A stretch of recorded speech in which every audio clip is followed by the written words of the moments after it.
Bien. Antes de iniciar, yo quiero darles una felicitación también a los evangelistas del día de ayer, que estuvieron con ese ánimo, con ese gozo, compartiendo la palabra de Dios. Felicitaciones, y yo espero que todos los equipos, cuando salgan a hacer su labor o la actividad que van a hacer, que la hagan así con entusiasmo y con ustedes. Amén. ¿Cuántos quieren revelación hoy? Revelation, como decía el pastor Eliseo.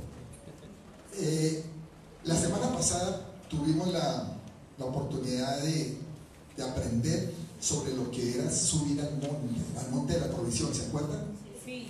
A ese monte de Dios. Y es como una base del inicio de lo que quiero hablar hoy y de lo que quiero compartir durante unas semanas, como una especie de serie. Y es acerca de los 7 montes que son fundamentos de la cultura o de la sociedad. ¿Sabían ustedes que se establecen 7 montes? Sí. Bueno, lo van a ver. Qué bueno que están ahí. Vengan los domingos porque van a aprender mucho sobre esto. Y este sistema o estos montes han estado tomados por el sistema del mundo. Y ya sabemos quién está detrás del mundo, ¿no? Quién está moviendo los hilos del mundo. Entonces podemos deducir que han estado tomados realmente es por el enemigo y no por Dios, como debe ser. Y de eso es que vamos a estar hablando, como les digo, en estos días. Y hoy quiero hablar precisamente de un inicio de esto, de lo que son estos montes, qué significan, y algo que viene poderoso en estos tiempos. Por eso les hablaba de revelación. Y algo que tú tienes que entender es que un monte es sinónimo de seguridad, de tranquilidad, incluso de superioridad, porque es una parte que está por encima, ¿no? Arriba. Y desde un monte se puede observar a larga distancia, ¿verdad? En Bogotá, los que somos colombianos o los que conocen de pronto de Bogotá, hay un cerro que se llama, es muy turístico, el cerro de Monserrate, y uno sube a ese cerro y uno ve toda la ciudad, toda la planicie. Bogotá está sobre una sabana, se llama la sabana de Bogotá, y desde ahí se ve todo y se siente uno como empoderado cuando está ahí mirando, ¿no? Como que se siente, wow, ¿cómo se ve Bogotá sin mí, no? Eso dice un argentino que estuvo ahí. Bueno, entonces el monte tiene todo ese significado. Y Moisés subió a un monte también, que lo vimos la semana pasada, y desde allá observó la tierra prometida. Moisés, recuerden que él no entró a Canaán, pero sí la vio, y la vio desde un monte. Y también el Señor Jesús, cuando regrese, va a descender sobre un monte. Lo dice la palabra en Zacarías 14:4. ¿Sabe cuál es ese monte donde él va a descender? ¿Alguien lo sabe? El monte de los Olivos, que está cerca de Jerusalén. El monte de los Olivos ese es el sitio donde descienda el Señor Jesucristo.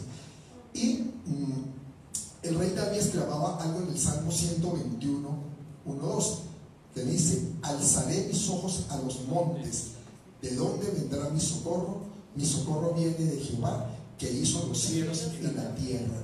Eso es como un significado de que en las alturas está el Señor. Por eso hablamos la semana pasada de que uno iba al monte, subía y buscaba su provisión, iba a la presencia de Dios y ya bajaba con esa provisión. El hecho es que proféticamente Jesús vendrá y va a tomar el dominio de esos 7 montes. Y yo quiero que entendamos todo esto como parte de su reino que somos. Si somos parte de un reino, pues tenemos que entender esto. Tenemos que entenderlo, porque nosotros somos ese cuerpo que va a ejercer un dominio. Vamos a verlo, vamos a ver la palabra. Vamos a tener o a cogobernar juntamente con Cristo. Por eso hay que entenderlo, hay que analizarlo, hay que desmenuzarlo, ¿no? La misma palabra nos enseña que nosotros vamos a gobernar con Él sobre la tierra.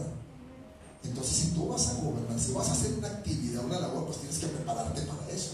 No puedes llegar a decir voy a gobernar sin tener ni idea de qué vas a gobernar. ¿Por qué estás aquí? Porque tú eres un hijo del rey. Amén. Y vas a tener gobierno, tienes ya gobierno, autoridad, pero vas a gobernar en estos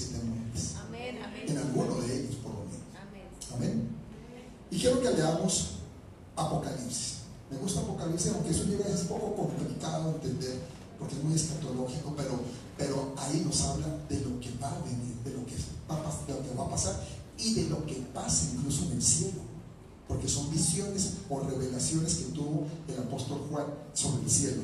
Vamos a leer Apocalipsis y vamos a leer el capítulo 5 del 1 hasta el 12, que es como algo central de esta enseñanza. Y vi en la mano derecha del que estaba sentado en el trono un libro escrito por dentro y por fuera, sellado con 7 sellos. Y vi a un ángel fuerte que pregonaba a gran voz: ¿quién es digno de abrir el libro y desatar sus sellos? Y ninguno, ni en el cielo, ni en la tierra, ni debajo de la tierra, podía abrir el libro, ni aún mirarlo. Y lloraba yo mucho, porque no se había hallado a ninguno digno de abrir el libro, ni de leerlo, ni de mirarlo.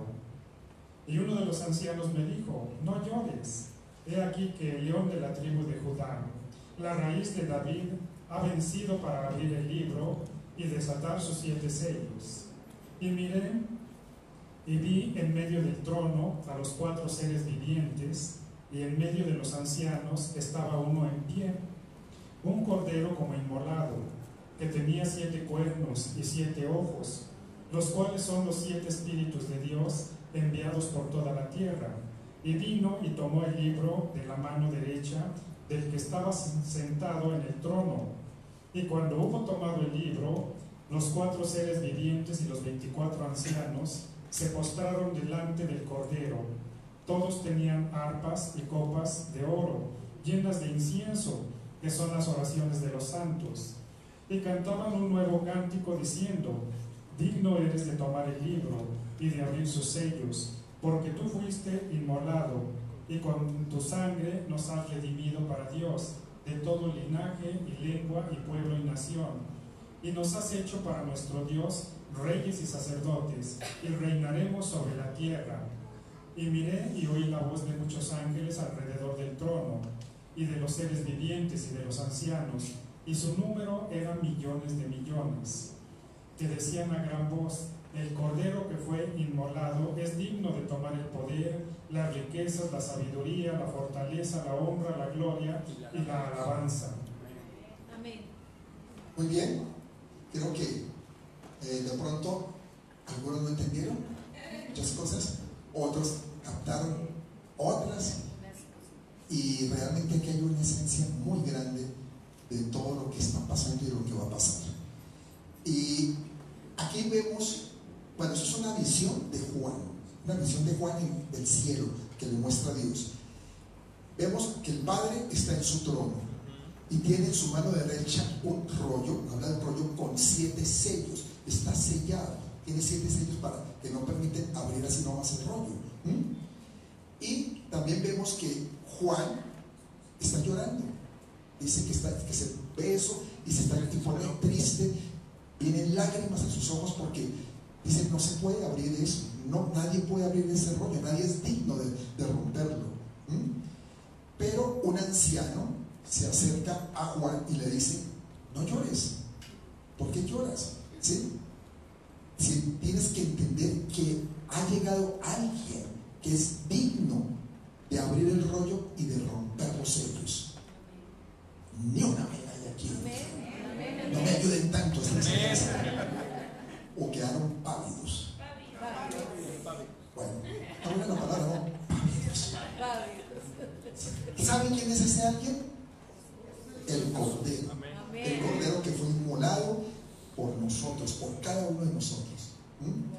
Y se menciona ahí que tiene 7 cuernos y 7 ojos, que son los 7 espíritus de Dios. Recordemos, esos espíritus están descritos en Isaías 11:2.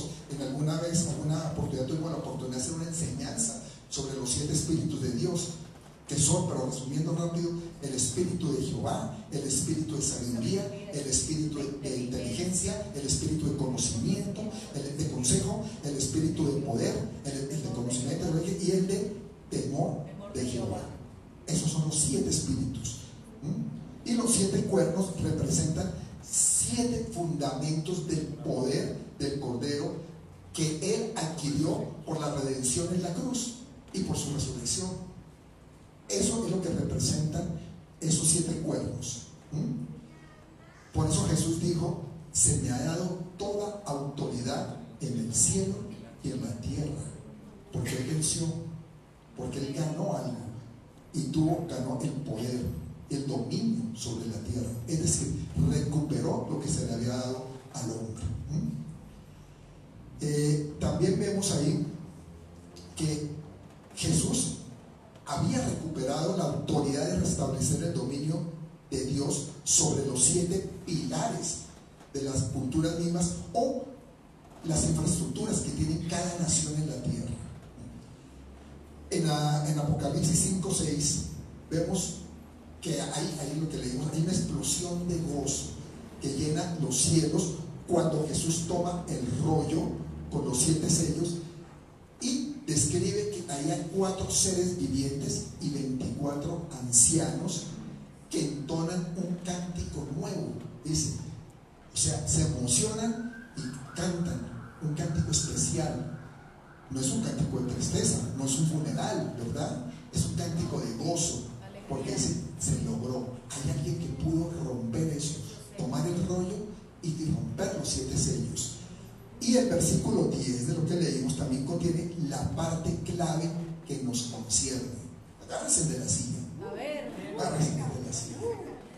Dice ahí: y nos ha hecho para nuestro Dios reyes y sacerdotes, y reinaremos sobre la tierra. Amén. ¿Qué le dice al que está a tu lado? ¿Sabes que si tienes cara de rey o de reina? Claro. Yo no estoy diciendo mentiras, lo dice la palabra. Somos reyes y sacerdotes. Vamos a reinar sobre la tierra. ¿O dije alguna mentira, alguna herejía? No, ¿cierto que no? Ahí lo dice. El dominio que perdieron Adán y Eva fue recuperado.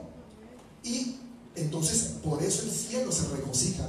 Por esos 24 ancianos, esos 4 seres también cantan porque hay un regocijo. Se recuperó ese dominio sobre la tierra. Lo que se perdió, ya el Cordero lo logró recuperar. ¿Lo está recuperando para quién? Para los hijos de Dios, para nosotros que somos los que vamos a reinar, ¿no?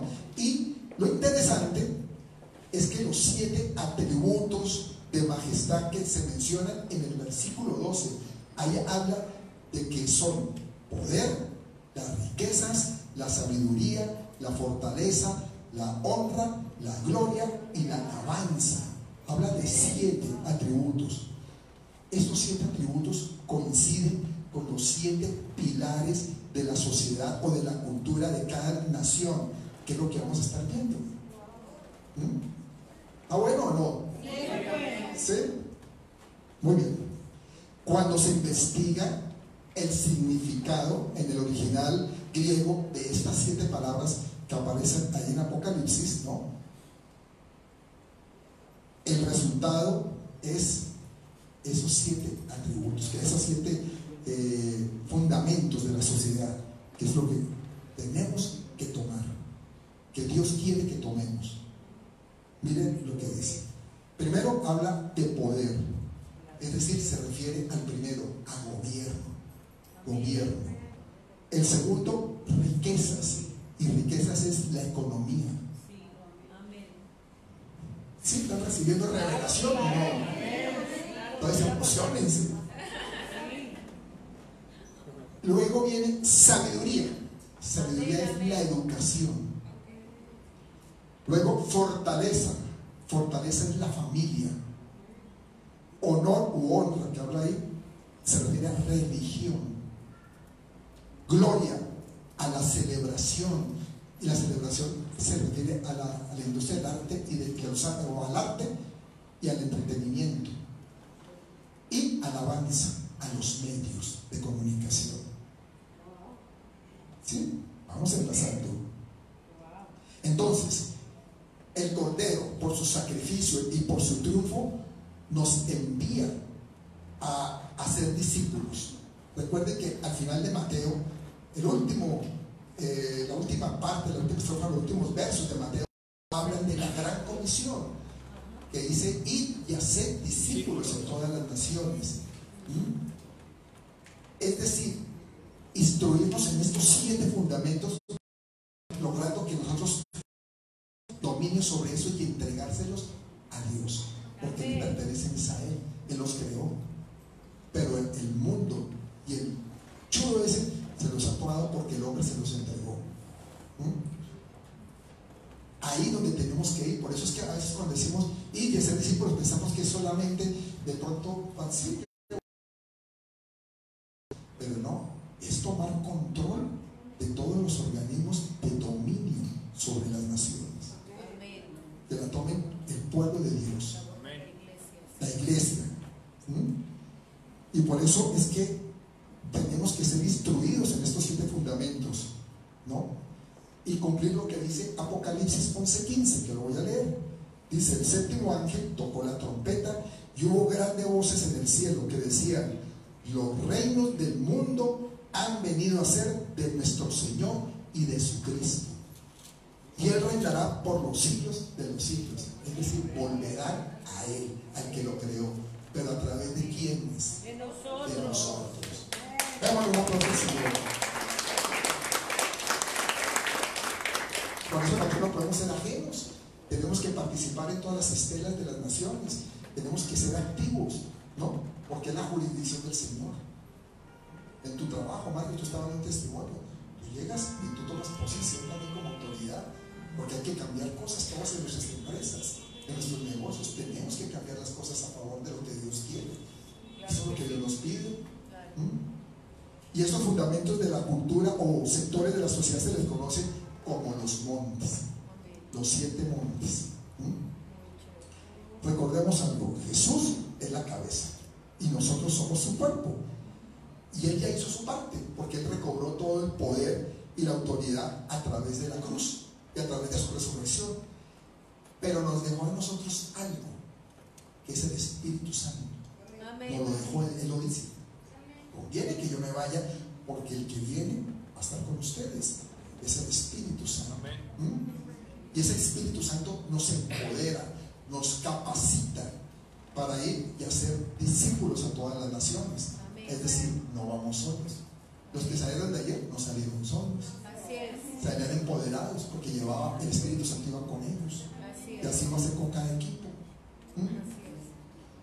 Entonces, en otras palabras, lo que nosotros necesitamos ya se nos fue otorgado, ya nos lo dieron, ya lo tenemos con nosotros. Y su favor, lo mejor es que su favor nos acompaña cuando estamos haciendo esa misión, porque estamos haciendo su voluntad. Entonces tenemos el favor de Dios. ¿Lo puedes creer? Amén. Qué bueno. Ese favor es lo que nos permite penetrar los 7 montes como parte de la estrategia de Dios para los últimos tiempos. Porque sabes que estamos en los últimos tiempos. Así es. Lo hemos hablado muchas veces, que todo se está dando, todas las señales proféticas se están dando. Entonces lo que Dios está haciendo es que con la iglesia es que se mueva, que se sacuda para empezar a tomar todo este dominio, para preparar su venida, la venida de Jesús, a ese monte de los olivos. Por eso vemos hoy en día a muchos hijos de Dios llegando a ciertos niveles y alcanzando gente para Dios de altos niveles, presidentes de naciones, gobernadores. Vemos altos ejecutivos, empresarios, generales, capitanes, personalidades de los medios incluso. A mí me acuerdo mucho de algo que hace años que sucedió precisamente de alcanzar a gente de altos niveles. Cuando muere el hermano menor de mi esposa, la pastora Clara, que murió combatiendo contra la guerrilla en Colombia, era piloto, capitán de la Fuerza Aérea, y una noche, una madrugada, después de combatir toda la noche, el avión se estrella contra un cerro, en lo alto, precisamente, en un monte. Y cuando se hace el sepelio, el funeral, fue impresionante, porque ese funeral fueron casi que todos los altos mandos militares de Colombia, porque fue el funeral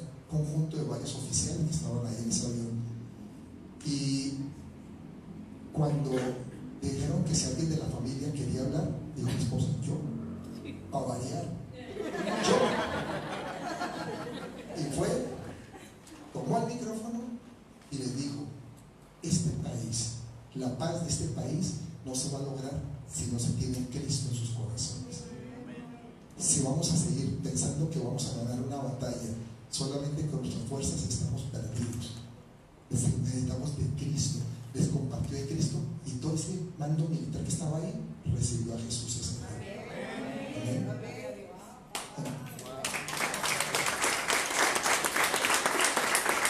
¿Por qué? Porque tenía el respaldo de Dios para llegar a esas esferas. Pero tú también lo tienes. Tú también lo tienes, tienes que creerlo. Tenemos que aceptar esa misión. ¿Sabes qué? El favor de Dios fluye y está a nuestra disposición en este momento. Amén. Para posicionarnos en lugares de influencia social como nunca antes se había visto. Amén. Pero tenemos que dar el paso, tenemos que ir, tenemos que hacerlo. Y es que conforme el mundo se vuelve más oscuro, porque eso es lo que estamos viendo, un mundo cada vez más perdido, más confundido, también la luz verdadera de Cristo está comenzando a brillar cada vez más con más fuerza. Y por eso es que vemos hoy presidentes, ejecutivos, artistas, deportistas, periodistas, empresarios convirtiéndose en el Señor. Mucha gente se está convirtiendo también. Entonces todo esto significa que la iglesia, o sea, nosotros estamos recibiendo la oportunidad de manifestar las soluciones de Cristo. A fin de cuentas, Cristo es la vida, de dar vida a las cosas para una sociedad diferente, una sociedad transformada, ¿sí? De una forma que quede totalmente cambiada a lo que ha sido normalmente, ¿no? Y fuera de las cuatro paredes de las congregaciones. Y eso es lo que se llama una iglesia extendida. No quedarnos aquí simplemente, qué bonito que predicó el pastor hoy, ¿no? Que dijo esto. No, es que yo recibo, pero yo me voy y voy a dar. Y voy a compartir esto, estas verdades, porque necesitamos cambiar las circunstancias que estamos viviendo, ¿no? O si no, el mundo se lo toma como lo ha venido tomando. ¿Y sabe qué les digo? El mundo no tiene nada que ofrecer, y en cambio Dios tiene todo para dar. Amén.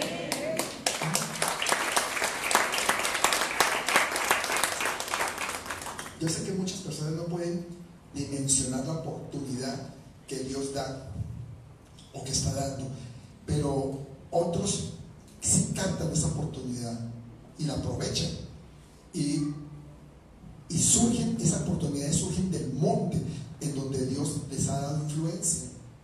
Aquí tenemos gente que está en diferentes montes. Unos trabajan en el gobierno, otros trabajan en sectores de la economía, en medios de comunicación, en las artes. Tenemos personas que han trabajado en las artes. Tú, Soco, has estado en un medio bien complicado, porque es un medio bien complicado, pero para ello hay que tener muy bien cimentado. Para estar ahí en cada uno de estos medios hay que tener muy bien cimentada nuestra parte espiritual. Amén. Y esa parte espiritual sí se forma en la iglesia, donde crecemos, donde entendemos la revelación que Dios nos quiere dar, donde entendemos el compromiso y la tarea que tenemos que cumplir, ¿no? Y sobre todo donde nos preparamos para saber lo que vamos a enfrentar, porque en cada monte se mueven espíritus demoníacos. Claro. Porque lo ha tomado el mundo, y detrás del mundo sabemos que está Satanás. Entonces hay espíritus demoníacos en cada uno de estos montes que tienen un plan específico para cada área. Y la influencia de Dios solo se va a poder lograr con un espíritu totalmente opuesto a todo esto, al que opera en el mundo, un espíritu diferente. Miren, por ejemplo, un espíritu como el de Jezabel trata de evitar que un cristiano influya en el monte de la celebración, que son las artes y el entretenimiento. Ahí se mueve mucho ese espíritu de Jezabel. O también un espíritu como el de Mamón se mueve en el monte de la economía, tratando de que la gente que alcance cierta posición, cierto nivel de influencia económica, se pierda, se extravíe, se vuelva corrupto. Por eso hay que estar muy bien cimentados por los espíritus que se mueven alrededor de su mundo. Porque no solamente es voy listo, no, voy, ¿qué voy a enfrentar? ¿Y cómo lo voy a enfrentar? ¿Cómo lo voy a hacer? Por eso hay que tener claro todo esto. Y así de esa manera que tú ya lo tengas claro y te prepares, vas a tener éxito indudablemente en lo que hagas. Los hijos de Dios, o sea, que somos nosotros, estamos llamados a lograr un impacto radical en cada área de influencia, en cada área de la sociedad a la que hemos sido llamados, porque no todos hemos sido llamados a lo mismo, ¿no? Pero en el área donde hemos sido llamados, tenemos que causar un impacto, ¿no? Para que podamos traer la influencia de Cristo a ese sitio, a ese lugar. Recordemos lo que dice Deuteronomio 28:13, y lo voy a leer en la Nueva Versión Internacional. Dice: el Señor te pondrá en la cabeza, nunca en la cola. ¿En dónde te va a poner el Señor, iglesia? En la cabeza. Nunca te va a poner en la cola. Siempre estarás en la cima, en el monte, nunca en el fondo, con tal de que prestes atención a los mandamientos del Señor tu Dios. Claro, te pone la condición. Tienes que poner la atención a los mandamientos del Señor tu Dios, que hoy te mando, y los obedezcas con cuidado. Yo te digo algo, muchas veces el temor a ser juzgados o a ser criticados por ser cristianos, ¿no? Porque muchas veces nos da temor, pero venimos calladitos, sí, que no se den cuenta que soy, sí, de la secreta, que no se den cuenta que yo soy cristiano, que no tengo a Cristo en mi corazón. Mejor yo les sigo la corriente de estos y ya, así estamos más padres todos, ¿no?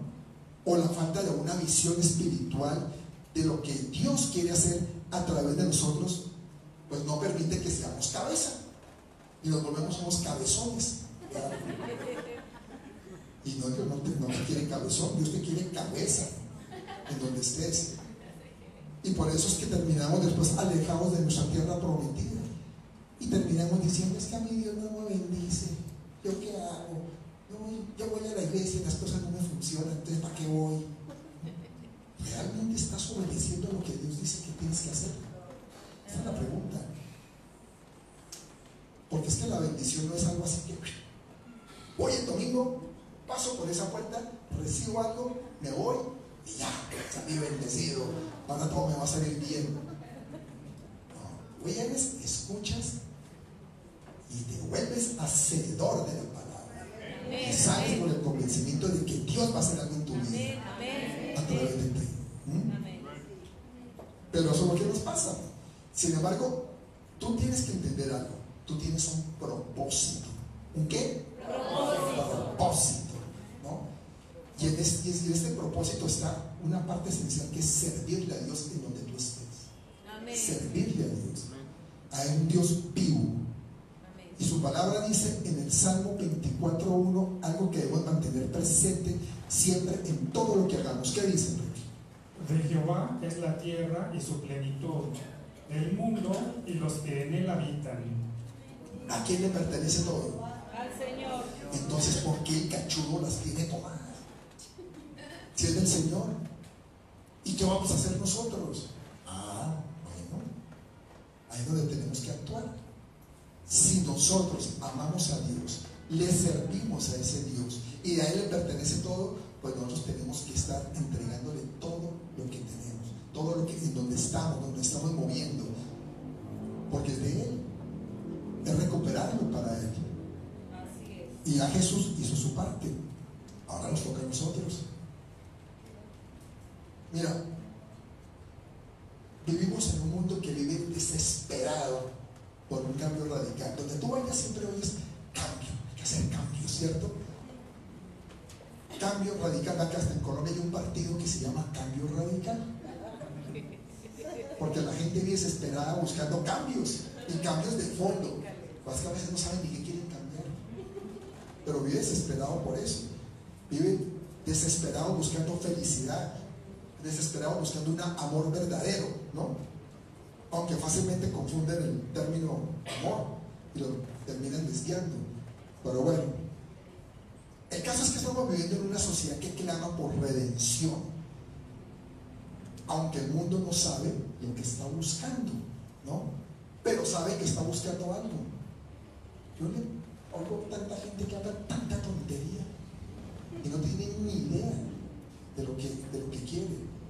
Y hoy en día sí que es cierto, porque los medios de comunicación, las redes sociales, se encargan de mandar bombardeos a la mente de las personas, pero no, o sea, como los medios, de que tienen que hacer esto, revolcarse, tienen que salir y quemar lo que sea y tirar piedra, pero no saben, no tienen claro el fin. No lo saben, porque lo he oído, gente que le preguntan y no tienen ni idea de unas respuestas tontas totalmente, ¿no? Y a la gente ya nada la está llenando. Por eso hay tanto caos en lo económico, en lo político, en lo social y hasta en lo religioso inclusive. Y aparecen constantemente situaciones desesperadas, aparecen problemas de terrorismo, enfermedades, SIDA, ¿no? Problemas con las drogas, las pandemias, coronavirus, que ahora está que suena por todos lados, problemas de desintegración familiar, o problemas de situaciones políticas sin esperanza, gente que vive en ciertos países con gobiernos nefastos, donde dicen, ¿qué vamos a hacer? ¿Cómo vamos a tener un cambio? Pasa el tiempo y no vemos una luz al final del túnel. Y por eso es que la gente dice, es que necesitamos un cambio radical, pero no entienden qué es lo que quieren, cuál es ese cambio, hacia dónde quieren llegar. Ahora, yo les voy a decir algo. La iglesia lamentablemente tampoco ha dado la respuesta correcta. ¿Por qué? Porque aún intenta soluciones humanistas. Se meten en esas cuestiones de humanismo. Ay, sí, pobrecito, hay que ayudarlo, ¿cierto? Yo tengo que ayudarle, pero a veces Dios te dice, no lo hagas. No puedes ayudar a esta persona porque te va a clavar el puñal. Pero como, no, pero está necesitado. Lo pongo como un ejemplo para que me entiendan a qué me refiero con situaciones humanistas, ¿no? Pero busca soluciones humanistas a los problemas sociales y por eso no son proyectos que tengan éxito. Y eso es lo que me lleva a pensar en que la iglesia también necesita un cambio radical, como lo necesita el mundo. El problema es que cuando el hambre de las personas, o sea, las personas cuando llegan a la iglesia llegan con un hambre, porque llegan con una necesidad y llegan buscando algo. Y muchas veces cuando uno le dice milagro, la palabra milagro, como que eso atrae, ¿cierto? Porque uno dice, claro, yo necesito un milagro en mi vida. Entonces está buscando algo sobrenatural y está bien, claro que sí. La iglesia llega, la gente llega por un hambre sobrenatural, pero si ese hambre sobrenatural no es satisfecha por la iglesia, la única opción que le queda a esta persona es buscar imitaciones falsas de lo que es real o no es verdad, y terminan por allá buscando, leyendo el tarot, las cartas astral, los brujos, los hechiceros, ¿no? Por eso es que yo soy un convencido de predicar al Dios que nada le es imposible. Amén. Porque es el Dios que tenemos. Amén.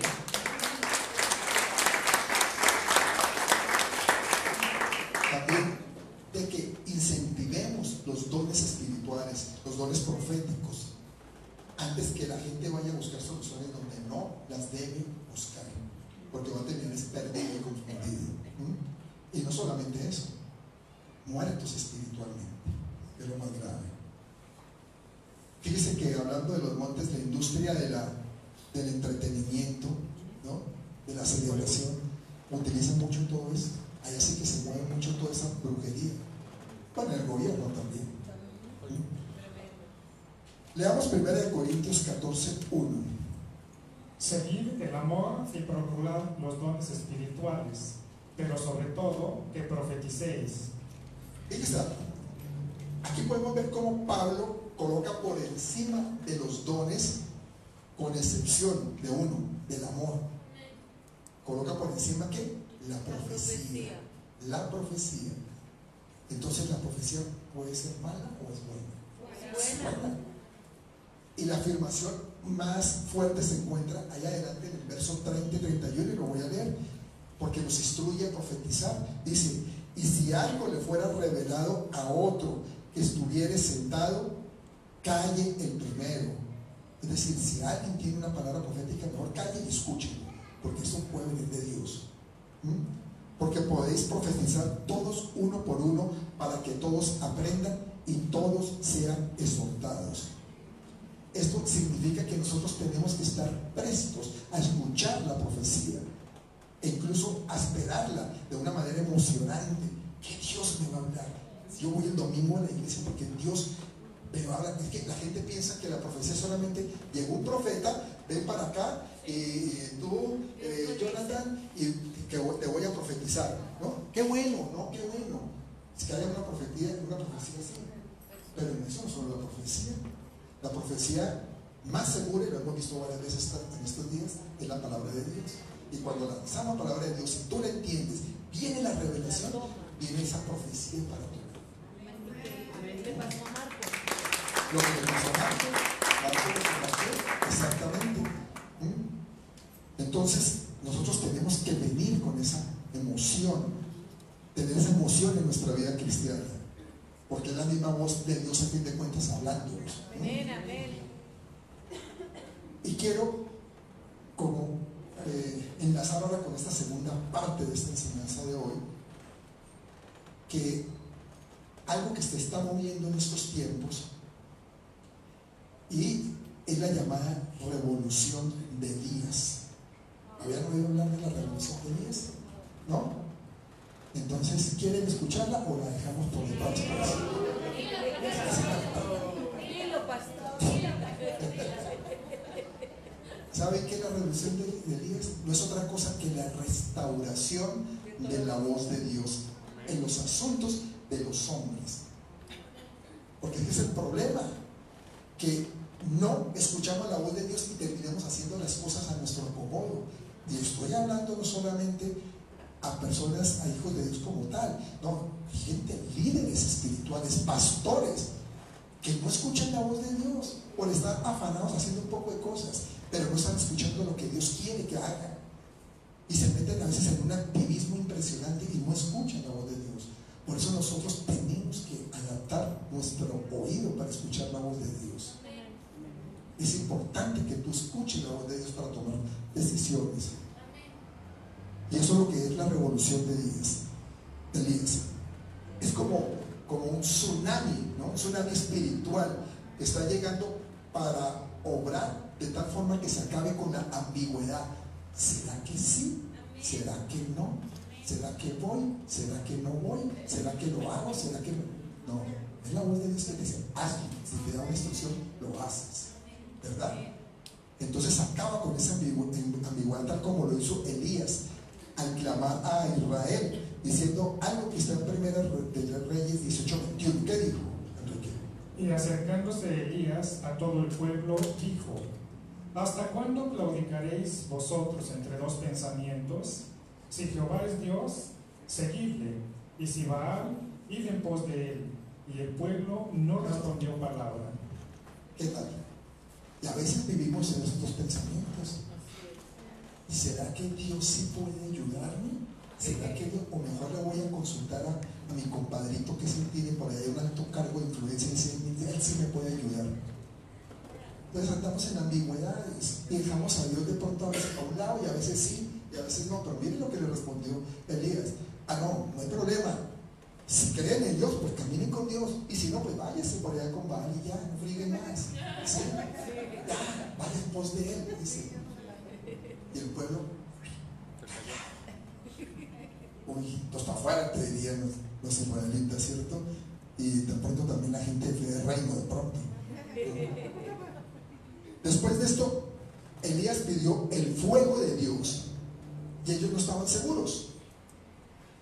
Yo hablo de tsunami porque de la misma manera que el tsunami es de la revolución de Elías, barrerá con el mundo, ¿sí? Porque es que la gente empieza a escuchar la voz de Dios y eso va a causar un cambio profundo, ¿sí?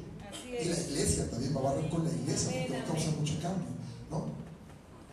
Y no va a causar dudas sobre la identidad de Dios, ¿no? Va a erradicar el estancamiento y la zona de conformismo en que a veces vivimos. Fíjese, nada seguirá siendo igual. y va a cambiar inclusive nuestra manera de pensar Claro. y nuestra manera de actuar. Amén. Amén. Amén. Por eso necesitamos esto para ir en pos de esos montes. Amén.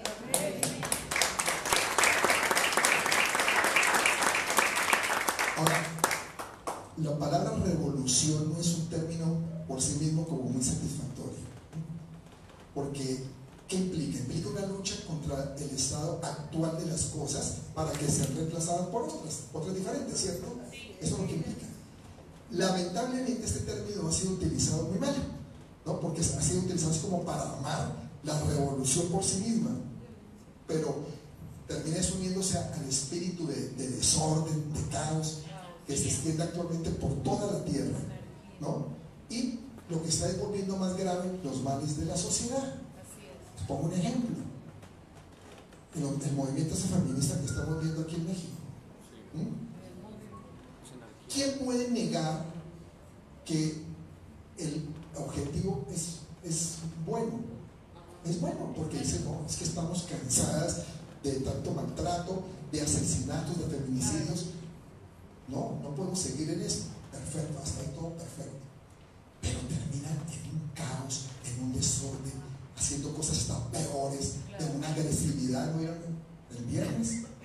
Hasta tratando de quemar cargos de la prensa, a un hombre, a un periodista, a golpearlo porque era hombre.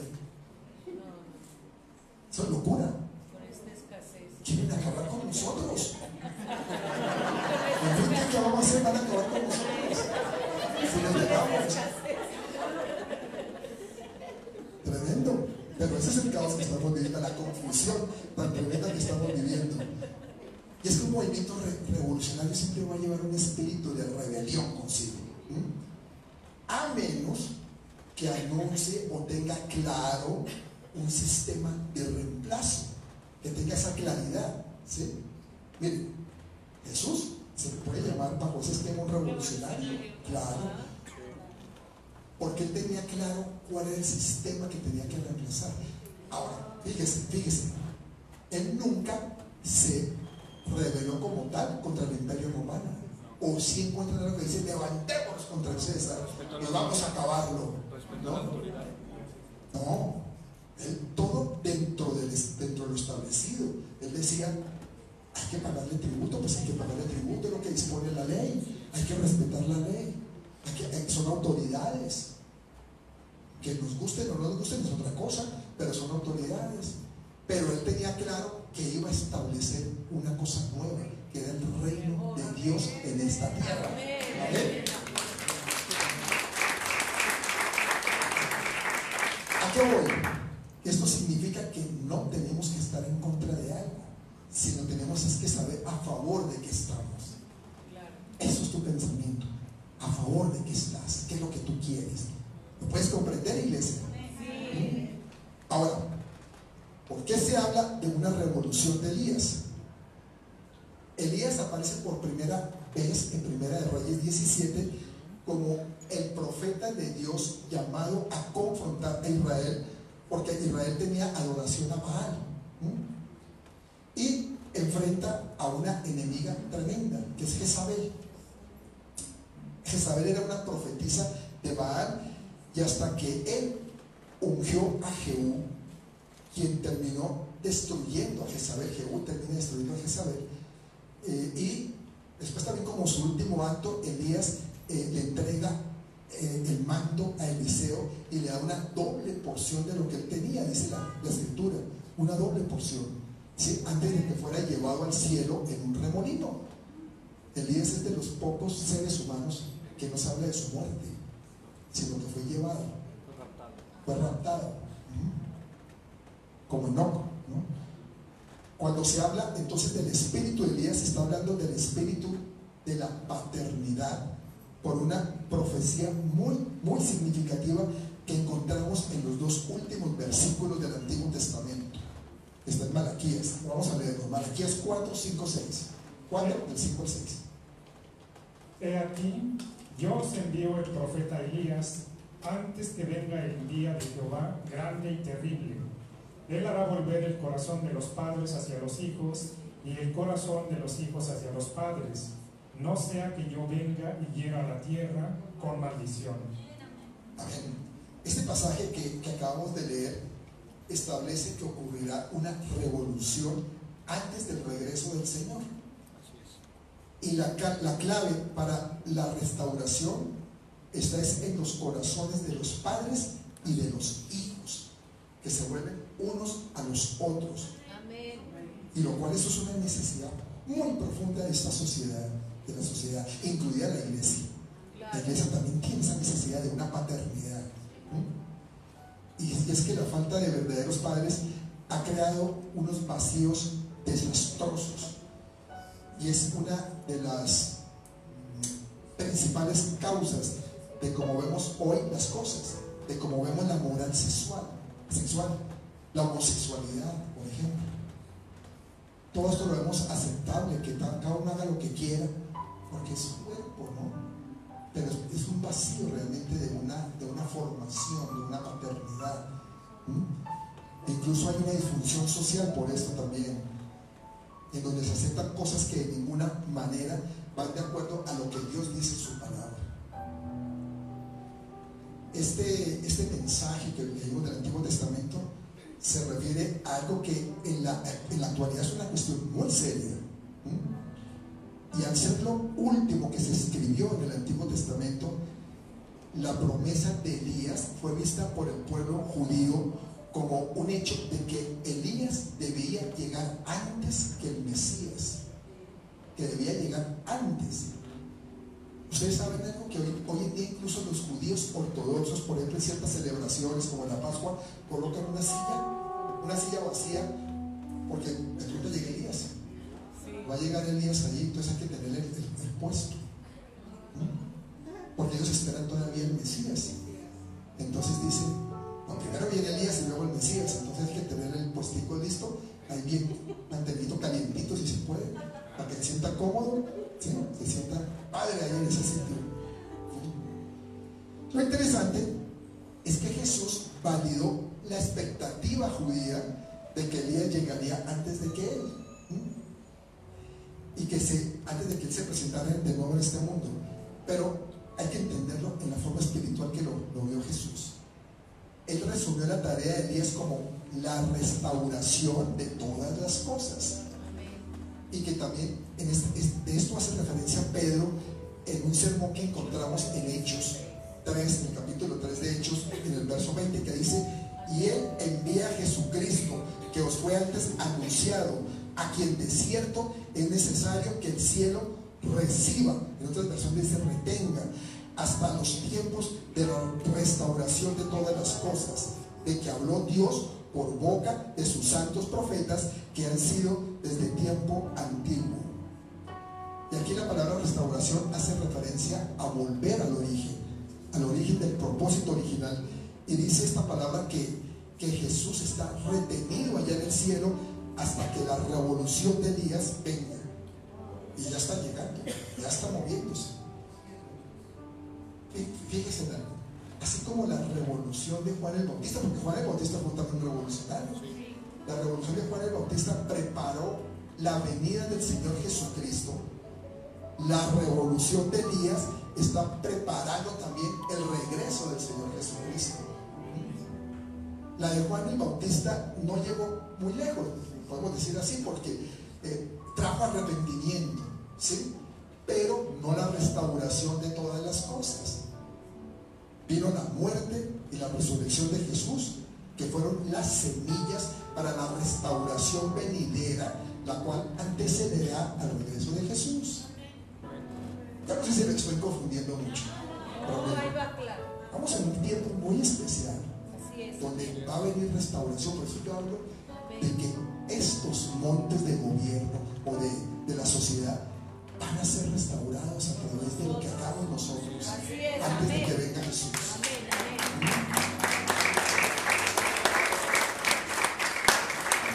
Y también la revolución de Elías restaurará un ministerio que es muy importante, el ministerio profético.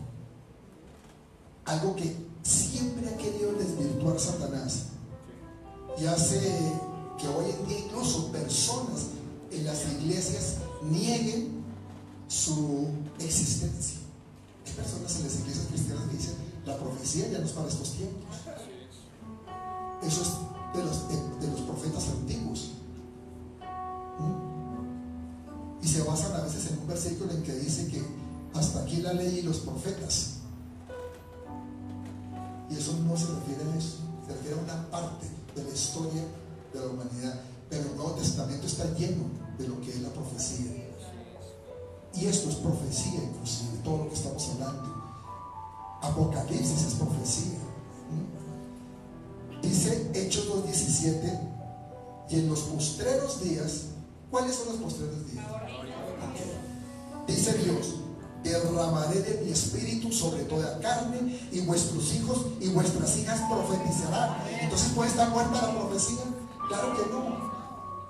Vuestros jóvenes verán visiones y vuestros ancianos soñarán sueños. Y de cierto, sobre mis siervos y sobre mis siervas, en aquellos días derramaré de mi espíritu y profetizarán. Amén. Ustedes van a profetizar. Cada uno de ustedes va a profetizar. Y esta revolución va a hacer que Elías venga como un antídoto del espíritu religioso que se mueve también. Y como dice 2 Timoteo 3:5, aparentan piedad, pero niegan su eficacia. ¿Sí? El espíritu religioso, ay sí hermanito, ay pobrecito, tal cosa, pero no pasa nada, nunca hacen nada, no hay eficacia, ¿no? Alguna vez yo les hablé de la diferencia entre ser eficiente y ser eficaz. Hoy no se lo voy a repetir, ya se lo perdieron, ¿no? Y es que la religión tiene una apariencia espiritual, ¿no? Todos son todo tan hermoso, tan bonito, ¿no? Pero no tiene sustancia ni tiene poder. ¿Saben? Los revolucionarios de Elías. ¿Cuántos revolucionarios de Elías hay acá? Ok. Los revolucionarios de Elías caminan con un poder y una presencia del Señor sin precedentes. ¿Cuántos desean eso? Amén. Y las experiencias sobrenaturales se vuelven pan de cada día. Porque el Señor se está moviendo mucho más en estos tiempos. Así es, así ¿Sí? es. Y se va a demostrar lo que dice 1 Juan 4:4, que el mayor es el que está en vosotros que el que está en el mundo. Claro. Es que tenemos que creerlo. Jesús lo dijo. Nos empoderaron, iglesia. Nos empoderaron ¿para qué? ¿Para que vamos ahí sentadotes sin hacer nada? No, para movernos, para que en el área de influencia donde tú estés hagas, muevas el reino, lo agites. Si hay gente que necesita algo, que tú ves a alguien, sí, mira, yo te comparto de Cristo, y Cristo, es que tengo un problema, tengo una enfermedad, tengo un cáncer, y no sé qué va a pasar conmigo, solamente me voy a morir. No, Jesús te da la vida, Jesús te sana, porque se está moviendo con poder, y yo voy a orar por ti, y voy a hacer que Jesús se mueva a tu favor y te dé sanidad. Eso es lo que tenemos que hacer. Y Elías no solo obró prodigios en su generación, sino que desencadenó cosas mayores para la siguiente, como pasó con Eliseo, ¿no? Vieron, Eliseo, que fue su sucesor, recibió una doble porción de su espíritu, y esa doble porción lo llevó a hacer exactamente el doble de los milagros que hizo Elías. Vamos a ponernos de pie. Entonces, así mismo, nuestros hijos deberán comenzar a edificar sobre lo que nosotros nos quedamos, especialmente en la unción profética. Nosotros podemos decir que la profecía está muerta, está más viva que nunca, y que nuestros hijos profeticen. Estamos enseñando de eso los miércoles. Y en los miércoles estamos hablando de eso precisamente, ¿sí? Y esa es la restauración de todas las cosas. Esto es tremendo. Y lo mejor es que la generación que se va a producir de toda esta revolución de Elías tendrá una fe sin precedentes para profetizar hacia las naciones que serán tomadas para Cristo. Así como vemos jóvenes perdidos hoy en día, vemos otros que se están levantando con un poder impresionante. Y me conmueve ver a esos jóvenes como lo están haciendo.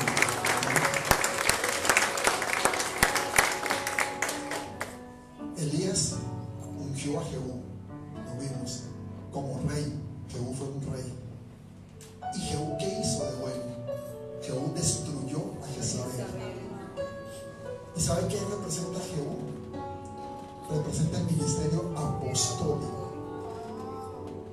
lo profético, pero también vemos ahora con lo apostólico cómo se junta el profeta Elías y lo apostólico que representa Jehú. Y ese ministerio es la llave que finalmente dará a Jezabel el golpe mortal. Ese espíritu de Jezabel que se mueve en este mundo. Y es interesante cómo esa remoción final de Jezabel de esos lugares altos, de esos montes donde se ha entronado, de esos montes de la sociedad, será llevado a cabo por los verdaderos apóstoles. Los verdaderos apóstoles van a tumbar a Jezabel de sus montes. Y aquí hay varios apóstoles. Este apóstol no solamente es de venir y predicar, no, es ir donde va a establecer el reino. Esos son los verdaderos apóstoles. Y aquí hay varios. Y lo que hace la revolución de Elías es preparar el camino para que todo esto suceda. Ay, hermoso, es que todo esto va a pasar antes de que el Señor regrese. Y el Señor regresa pronto. Amén. O sea, está pasando ya todo esto. La pregunta es, ¿tú quieres estar ahí? ¿Tú quieres estar metido en esa ola? ¿O simplemente quieres ser un espectador? Y como decía Elías, si tienes tu ambigüedad, entonces vete con los de Baal. Pero defínete. Dios no quiere que seamos ambiguos. Dios quiere que realmente tengamos un compromiso con Él. Y el primer compromiso es decir, yo necesito a Jesús. Yo necesito que Jesús se entrone en mi vida, que tome mi corazón, que realmente haga un cambio radical en mí, porque yo no puedo seguir en lo mismo. Yo no puedo seguir de tumbo en tumbo, de lamento en lamento, de mediocridad. Yo necesito realmente una transformación de todo mi ser, de mi mente, de mi corazón. Pero lo único que lo puede hacer, te lo digo y te lo aseguro, es Jesús. Solo el Señor Jesucristo. Pero tú tienes que recibirlo, tienes que creerlo y recibirlo, porque la palabra dice que si crees con el corazón y confiesas con tu boca que Jesús es el Señor, serás salvo, tendrás salvación. Y salvación es que empiezas a caminar por este mundo de una manera distinta, y que cuando partas de este mundo vas a estar en su eterna presencia. Yo sé que aquí ya la mayoría hemos recibido a Cristo desde hace, algunos hace mucho tiempo, otros hace poco, pero lo hemos recibido. Pero yo sé que hay personas que de pronto no lo han hecho. Yo hoy estudié, te hablo a ti, y si tú vienes por primera vez y nunca has recibido a Cristo, hoy el Señor te está diciendo: yo te quiero utilizar a ti, yo tengo un propósito para ti, yo te quiero empoderar, pero necesitas tener a mi Hijo contigo, a mi Hijo Jesús. Si tú quieres aceptar a Cristo, solamente levanta tu mano donde estás, diga: yo nunca lo he hecho, yo quiero recibir a Jesús, y yo voy a orar por ti si nunca lo has hecho.